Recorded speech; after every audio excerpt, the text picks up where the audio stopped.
छोरी तू ही नकार लोखी छोरी हमारा से काले नैना चार गे छोरी नाचे खातिर हो जो तैयार गे झूठे करे छी छोरी तू ही नकार गे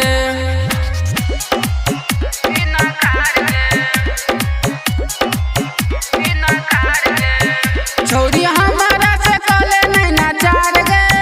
झूठे करे छी छोरी तू ही नकार गे छोरी हमारा से काले नैना चार गे झूठे करे छी छोरी तू ही नकार गे झूठे करे छी छोरी तू ही नकार गे फोटवा के लाली तोहर लागे छो वेस्ट गे कितना चरेट तोहर कारा दे टेस्ट गे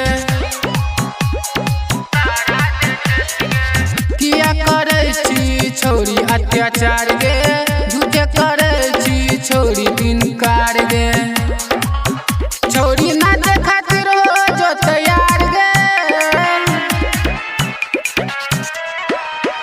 छोरी नाचे खातिर हो जो तैयार गे झूठे करे की छोरी तू ही नकार गे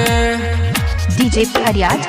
छोरी हमारा से काले नैना चार गे लोखी अभी आप सुन रहे हैं लोखी डीजे फरियाद में शानदार प्रस्तुति लोखी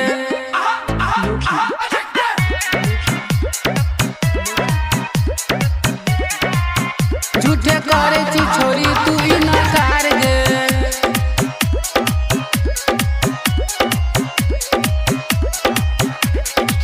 गजब के लागे छो गोरी तोहर सीन गे 16 के उम्र तोहर लागे छो कसीन गे राइटर जी तू से कले छोरी प्यार गे झूठे करे छी छोरी नकार गे ठाकुर धर्मपाल से कले छोरी प्यार गे डीजे फरियाद के बुझी न बेकार गे झूठे करे छी छोरी नकार गे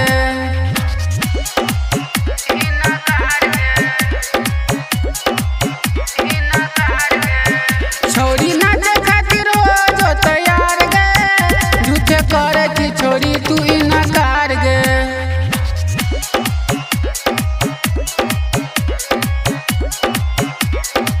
सजनी रिकॉर्डिंग स्टूडियो खुटोना बाजार।